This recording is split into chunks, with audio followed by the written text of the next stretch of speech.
Good morning, folks. Welcome to the Rangers Review morning briefing on Monday, the 11th of July. I'm Joshua Barrie, joined by Jonny McFarlane with Derek Clark. We think, Jonny, on a plane somewhere back to these shores. We assume so. There's been a bit of a communication mess up this morning, so apologies for being a little bit late. But we thought it was Derek and Joshua, and I was taking the morning off, but it's not happened that way. So we'll find out what's going on with Derek. I'm sure he'll be somewhere above us. Yes, on some budget airline coming back to the UK. Plenty to get stuck into today, Jonny. Just firstly, a word for our sponsors. OneFootball, as everyone knows, OneFootball is the app that we bang on about every day because it's got some excellent footballing content on there. You can get everything you need from lineups to live updates, which is particularly important with all the football coming back at once later on this month. There's news updates as well on the app. You can get basically everything they need, and it's completely free to download. So head to the link at the top of the description to do that. And remember to sign up at the moment to the Rangers Review, just £2 for 2 months. And come and see as well why we speak about that, because there's excellent content there for you every single day, just £2. Why not sample it? rangerreview.co.uk/subscribe. Right, Jonny, that's the housekeeping done, as Derek would say. We're going to get straight into Rabbi Matondo. See, before we do, can I address something, Joshua? Oh yeah, please. I'm getting pelters from a tweet last night because I was being a bit of an old man yells at cloud, complaining about the noise. What were you yelling transmit at? I mean, it was unbelievable. As I say every morning, I'm up here on the hillside, just between Rutherglen and Cambuslang, but right towards Cambuslang and on the top of a hill. As you know, Joshua, you've been to Castle McFarlane. I have. So I'm a fair bit away, as you would know, from Glasgow Green. And the noise, I've got a young 5-month-old baby, and the noise was just unbelievable. It was so loud. So I put out an angry tweet demanding action on Transmit and their noise pollution. Okay. To which I got a lot of quite funny abuse, calling me an old git and stop, let the young people have their fun. And it's extended into this morning. Duncan giving me pelters. Fair Duncan, enough. what can I say? Well, I didn't hear it, but I'm over the other side of Glasgow from you. You didn't hear it? Because you're a lot closer than I am. I'm over in just off Great Western Road. Yeah, so no, there was no angry tweets from me. No one will be surprised to know Joshua lives in the West End. Well, just in the area, but no noise here. It was fine. So no complaints from me. I didn't go to Transmit. Seen there's some good acts, but you won't be giving them your money next year, I take it, Jonny. I am not a fan of Transmit. I've got to be honest. I'm gonna go do some digging into Transmit. I'm getting really annoyed with them, but that's another story. Right, okay, let's get on. Let's get on to Rabbi Matondo. Yeah, so I would just update everyone about what we know so far. This is something that kind of developed over the weekend. Rabbi Matondo, who's a winger, 21 years old, Wales international, plays currently for Schalke. Noises started to come out the weekend about interest from Rangers, which I think was quite well known. It's kind of come up about maybe 2 weeks ago that there was some interest from Rangers. Patrick Berger, who is a journalist that covers Schalke in Germany, had said that Matondo would not fly to Austria tomorrow, which is today, because he was having negotiations about his future. The further talks are going to be ongoing at the start of this week. Personal terms not fully agreed yet, but all parties expect to transfer to Glasgow Rangers. This morning, Jonny, an hour ago, Schalke's official Twitter account tweeted out pictures of their staff and their players off to Austria for their pre-season training camp. Schalke, of course, have just been promoted from the second division in Germany to the Bundesliga. And they said in a separate tweet, everyone travelling tested negative before setting off. 3 people haven't made the trip. Florian Flick due to coronavirus, Benamino Molinari due to coronavirus, and Rabbi Matondo (transfer talks). So in terms of speculation, I don't think there's much speculation to be had, that there's definitely talks ongoing. So we'll skip right to, if it is to happen, if Rangers are to sign Rabbi Matondo, what do we think about the signing? On the surface, to me, Jonny, for the price that's been mooted, I think you were telling me recently that he went for $8 million when he was a 18-year-old, 19-year-old. Looks like quite an exciting deal, doesn't it? Yeah, I mean, 2019 he signed from Manchester City for Schalke. The price was anywhere between 8 million and 11 million. There's various different reports, so it's hard to pin down exactly what it was. But serious cash for someone who was just a kid at that point. Well, he's 21 now, so he would have been 18 at the time. And the reports are that Rangers are managing to get him for a fraction of that. So I'm very, very, very impressed and excited by this as a potential transfer, Joshua. Now, I'll caveat it. You're going to do a proper deep dive today, and that'll be really good because you're going to go away and go through Y-Scout and look at all his strengths, look at all his weaknesses, watch a few hours of footage of him. All I've seen at the moment is YouTube clips. And those always show you a player's best points. Yeah. But what I would say is you do get a vague sense of what a player can do. And the one thing that I don't think is deniable, even watching maybe 10 minutes of YouTube footage of this guy, Josh, is that he's a very, very, very good and quick ball carrier. And that's something Rangers can always do with.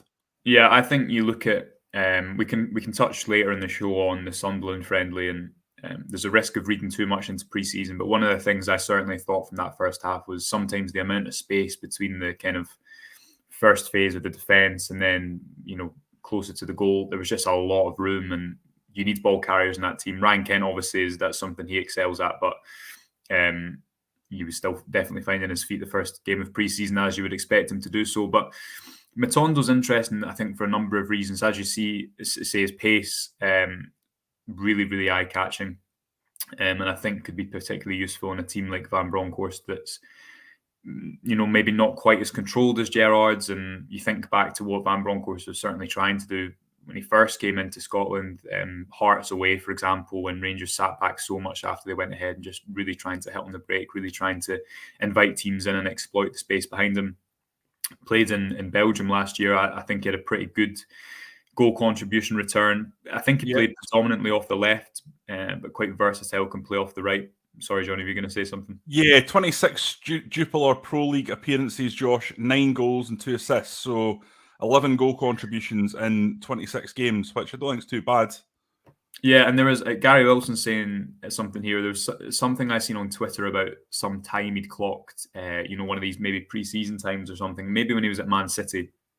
Not got that to hand, but effectively, yes, he is rapid. Peter Lawrence saying, I reckon Kent will end up on the right wing. I'm not so sure about that, and it's interesting. I mean, it's not improbable, as we talked about recently. Kent scored a fair few goals when he was drifting off the right under Gerrard in the 2020-21 season. For me, with Matondo, Sakala's there off the left, Kent's there off the left. Lawrence, I don't think is going to play off the left, but probably prefers to attack coming into his right foot. So maybe from the left side of the pitch.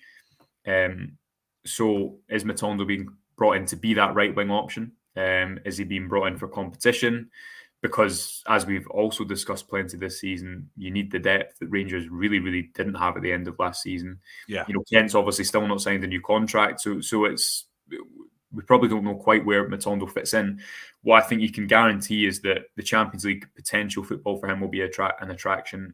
He'll be looking at players like Aribo that have just went down south, and Calvin Bassey and a number of other players that have really achieved a platform at Rangers. And at 21, it will be a move that needs to work for him because, as you say, Johnny, a very promising footballer, probably maybe still to really realise that potential of coming into the age where he needs to do that at 21. And I think this is part of the package that Rangers can offer players like this who may have offers to go elsewhere or maybe get a bigger pay packets at certain other clubs. But Rangers can offer quite a unique package in terms of the profile they can offer a player. And as we say, hopefully this season, some Champions League football. Yeah, absolutely. And that should not be underestimated, especially given the proximity to the biggest league in the world just down south. You've seen Joe Aribo and Nathan Patterson in a matter of maybe 6 or 7 months both make big money moves down there. The player trading model is starting to kick in.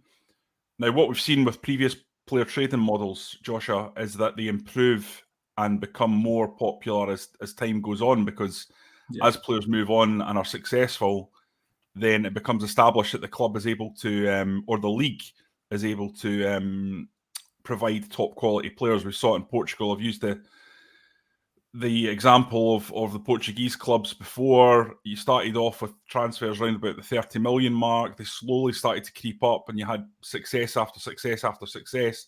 And eventually Sporting Lisbon managed to get close to 70 million for Fernandes. And off the back of that, great success at Manchester United. Now Darwin Núñez goes to Liverpool. It's 100 million. So you can see that that's been built up over a long time in terms of Portuguese football. And Rangers, and to some extent, of course, Celtic as well, are involved in this in terms of bringing up the profile of sales from the Scottish League. They need to do that over time. And the fact that there's been two already that have made the leap, hopefully they can go on it and be great successes. Also, the fact that Rangers have got a substantial release clause with Aribo, that means a transfer clause with Aribo. That means when he goes for a big transfer to another club from Southampton, that money will go back to the club to a certain extent. So we'll see how it goes. But I certainly think that the pathway is there now, and players can see examples. Whereas a year ago, if you're trying to sell a Matondo a move to Rangers, there's no track record of sales, but that's now come to fruition. Yeah, absolutely. And as we say, it is part of the, Rangers, for example, as we've discussed many times, a team at the bottom of the Premiership, such as the Nottingham Forest, have this huge influx of TV revenue that Rangers obviously don't have coexisting in the TV market, TV kind of landscape that they do. But what they can offer compared to clubs maybe down south that can offer a little bit more money is that unique package, and that's obviously always important. And with players like Aribo, as you say, it's certainly worked out well for him. We're going to touch now, Jonny, briefly on the Sunderland friendly. Now, we had Derek out there, as everyone knows, some brilliant content on our YouTube channel over the weekend, interviews with the manager, Connor Goldson, Adam Devine. Have I missed anyone, Jonny? I think Cholak maybe to come as well. Cholak's to come, yeah. I think that's going out tonight. Yeah. So plenty of stuff. Do go over and check that out on the website or the YouTube channel. But the game was called off at halftime because of a floodlight failure. We all sat around waiting for about 25 minutes for the game to resume. It was 45 minutes, mate. Was that right? Yeah.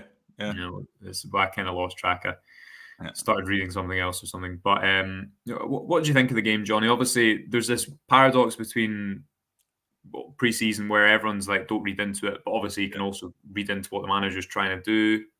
Did you take anything away from it?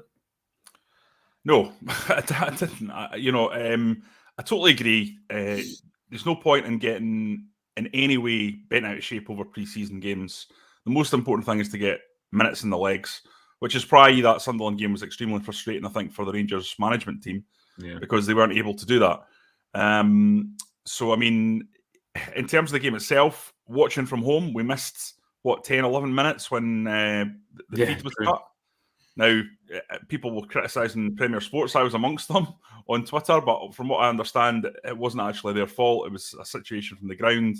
Rangers TV's coverage was also cut. So you're actually judging based on about 34, 35 minutes of football max. And just very little actually happened. I mean, you didn't even see the goal. You came back and it was a replay. As you know, Josh, you're watching it too. So it was kind of flat. I mean, what I would say is that Cholak, you could see that he holds the ball well. He takes the ball in. He's a focal point, but he's not particularly quick. So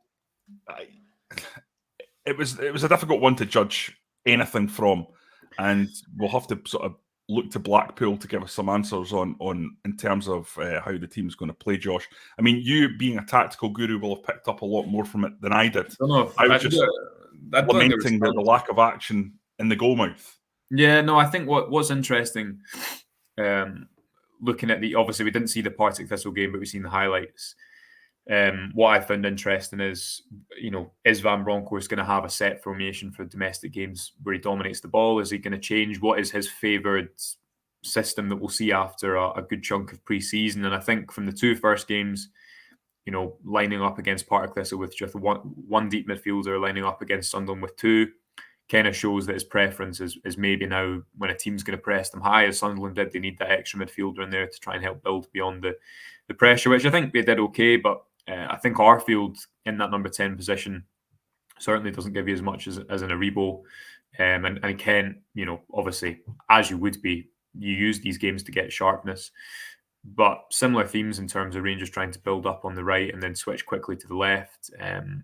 So, as I say, Lundstrom dropping out to the right fullback position, allowing Tavernier to push up high, as Ryan Jack did a lot in Europe last season. I still think there's quite a lot of work to be done in improving Rangers in the way that they do build play, decreasing almost the reliance on those long goals and diagonals. But what I would say is that I think once Van Bronckhorst gets a couple more players in there that he feels are suited to his football, because let's not forget that that's still not really happened. Lawrence wasn't playing. Cholak, I agree, looked quite physical. I think you didn't really see him attack across, but I think you could see him make some interesting moves towards the back post when he was when Tavernier or Barisic had the ball in a promising area. So yeah, not much to take away from it, Johnny. I forgot as well that those 10 minutes were cut out. But the Rangers TV, I was watching it on Rangers TV, and their package cut out as well. I would say not the best goal to concede, was it? From John McLaughlin's point of view from the corner. No. I think that was John McLaughlin, who's earned his reputation, I think, for being really comfortable claiming crosses, giving everyone a bit of a bomb scare. But Blackpool, which I believe is this Saturday, will, I'm sure, offer a little bit more of an idea about what's happening. And as players start to get bedded in, we'll hopefully start to see some more Van Bronckhorst's ideas come to fruition. Another point that's been raised a lot, Johnny, is Kemar Roofe. Aldo McNaught saying, with Roofe getting injured all the time, do we need another striker? Now, Van Bronckhorst confirmed when he was speaking to Derek that Roofe got injured in pre-season and didn't train, or a couple of days into pre-season, didn't travel to Portugal. It's getting a bit predictable at this point now, Johnny. What's going to happen with this, do you think? Because how long can you keep a player on the books who is so regularly injured? Yeah, it's a difficult one because I think we all respect what Kemar Roofe is capable of doing when he's on the pitch. But the truth is he's just not been on the pitch often enough. I would not be surprised if Rangers would be open to doing a deal should someone come in with an offer. However, the question is, who is going to come in with an offer given Kemar Roofe's injury record? It's a difficult one because he's not on peanuts. He's on a very good contract. And you have to find a willing buyer, not only who has the cash to stump up a fee, but is willing to take on and perhaps even expand on his current wage packet. I think that's going to be a difficult one. Yeah, we'll have to find out how it pans out. There's certainly a situation there that Giovanni Van Bronckhorst is going to have to wrap his head around. Is it worth keeping Kemar Roofe when you know that you're only going to get 20 to 25 games a season out of him? But what's the alternative? Is there an offer out there? Do you have to end up putting him out on loan and kind of not really getting much bang for your buck back? I think there's going to be a solution found there. But whether or not it means that he stays at Rangers, I don't know. I struggle to see, Joshua, a recruitment team at this stage of the transfer window who's going to go, Kemar Roofe's the man to lead our line, especially given his track record in the Championship. That's where he's done well throughout his career. Prior to his move to Anderlecht and then move to Rangers, he wasn't at Anderlecht long. So you can imagine Championship clubs would have a look at him. It's a league that requires robust performance, doesn't it? It's relentless game. What is it, 44 games in a season? Yeah, that's without cups. So I mean, that's one where Championship scouts would go, maybe look at other targets. He's got a year and a half left on he's got 2 years left on his contract. Sorry.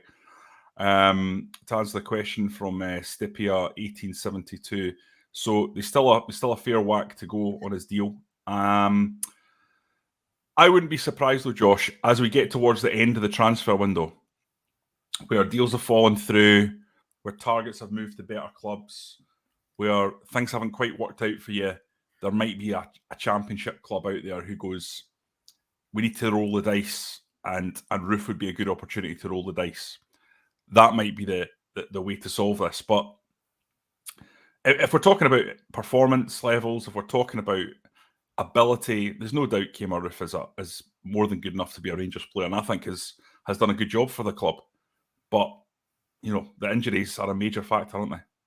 Yeah, and obviously in his first season, it was quite managed. He did have some time out, but towards the end of the season in particular, and at different points, that Motherwell goal in the 3-1 win, or two, it was a double actually on that day, wasn't it? Certainly, I think contributed and made a big difference as another goal scorer in that front line. Now I think you see with Cholak's coming into the club, that's the type of forward that Van Bronckhorst likes, a strong physical focal point, which Kemar Roofe isn't, which is why when Roofe came into the squad initially when Morelos was injured, you've seen Rangers kind of tweak their style somewhat with the kind of wingers coming in field, so they wasn't as isolated, in a similar vein to when Defoe came in Gerrard's first season when Morelos was I think suspended at the end of the season. And as a comment earlier up said, you struggle to get a player of that quality for under 3 million. And I completely agree with that. That's true. It's always the caveat of, if you can get him fit, which is one of the great caveats in football recruitment. If Roofe was to leave this summer, I think you'd say that it was a job relatively well done, because I think certainly in that title-winning season, he was so important. It would be frustrating for him the amount of time he missed last season. The thing is, I guess him as well, looking at this season, where is his minutes going to come from? Because Van Bronckhorst didn't really use him until he had to. Yeah. He's not going to play, I don't think, that kind of right-sided role that Scott Wright's been playing recently, because I think the whole sell with Scott Wright playing that position is as we've seen against Sunderland briefly, he's quick, he can turn, he can drive the team forward to eat up that space. Roofe's not going to do that. That's why it worked under Gerrard with a slower build-up where he could contribute outside the box and play with his back to goal at points, even play alongside Morelos. So it's a bit of an intriguing one. I guess Hollander falls into a similar bracket. He's taken part in some of the team's training sessions, as Van Bronckhorst said on Rangers TV last week.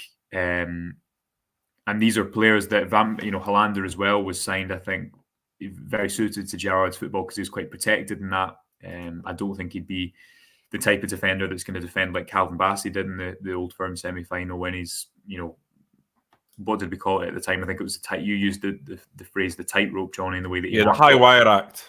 High wire act, yeah. Hollander's a very different defender to that. So it's going to be intriguing to see how Van Bronckhorst kind of recalibrates his squad more towards his style of football, which is quite different from Gerrard's. But we'll know far more about that this time next month. Anything else that is on your mind today? Anything else we've missed, Johnny, or do you think that'll do us for this Monday? Just on Katic, because a lot of people are asking about Katic, Josh. More than anything else, I'd like your opinion on what you made of Nico Katic's performance. I thought he gave the ball away an awful lot, but he's certainly a physical presence. What would you make of him? Yeah, I don't think anything we didn't already really know about Katic. Everyone wants him to do well. I think his physicality has always been a big sell. His ability in the air as well. And that physical ability, I think, suits Van Bronckhorst's style of defending in terms of the 1v1s, in terms of, isolating people and what they have to do defensively. But as you say, I think going forwards, he's just not great on the ball. And it takes, I guess, a lot of work to turn a player who maybe isn't great on the ball to someone who can take responsibility going forward. And in particular, given that, as we've discussed many times and written about many times, the kind of build-up that Rangers use is changing. You look at Connor Goldson playing those diagonals, the midfield sitting a little bit higher up the pitch. It puts more responsibility on the defender. So I personally struggle to see how Katic can be a part of that, purely because I think what you'll see is what teams did, I think, to Carl Starlfelt last season for Celtic, although I think he dealt with it okay at points, is they maybe sit on the opposite centre-back and just allow him to take the ball onto his left side, and it, probably isn't an ideal situation. It limits you somewhat. So, yeah, I don't see Katic really playing a part this season, but who knows? The fact that he started maybe is something in that. What did you think, Johnny? Well, the only thing I would say is I don't know if Rangers need 5 or 4 centre-halves this season. It depends on how tight you want to keep the squad. We know that Hollander's there. We know that Goldson's there. We know that Suter's there. We know Leon King is there. Those 4, I think, are your key 4. Although I do agree with the commenters and what you said about Hollander kind of not being a Geo type. defender. You've got Calvin Bassey who's able to come into that. So arguably, you've got 6 defenders at the moment on the books. I just don't think that works. So I do think Simpson as well. I think one of Katic or Helander will go. Yeah. So that'll be the question. Yeah. Which one? Or both maybe will go and another one will come in. Yeah. I suspect one would go because you wouldn't want to be making that many changes. I think Philip Helander is a better player all round than Niko Katic, far more rounded. Whereas obviously Katic is a physical specimen, a proper powerhouse. And I can see why you would keep Katic for that reason, because in certain games, I think he could be an asset, especially when you say, for example, you're going to Livingston, Josh. You're not going to play a lot of football. The ground's sticky. The ball's not moving quick. And listen, that's not a criticism of Livingston. They're perfectly entitled to do that, and I think they're a great club doing well. But that's just the facts of these plastic pitches and how you can sort of mould them to your advantage. Yeah. If you have to go long, then who better than Niko Katic to be in the box when you're putting balls in set pieces? So I can see why certain games that a tinker man like Giovanni Van Bronckhorst, who's less a philosophy manager and more of an adapter to different circumstances, I think he would be the kind of guy that you might look at and go, okay, I can kind of see something here that we could use in Scottish football. Yeah, well, we'll have to wait and see. We'll have, as Johnny says, we'll have some reading on Matondo on the website in the near future. Plenty of other stuff on there. Do go and subscribe. £2 for 2 months. Remember to put the notification bell on YouTube so you get notified every single time that we go live. And we'll speak to you tomorrow morning. Until then, enjoy the rest of your Monday.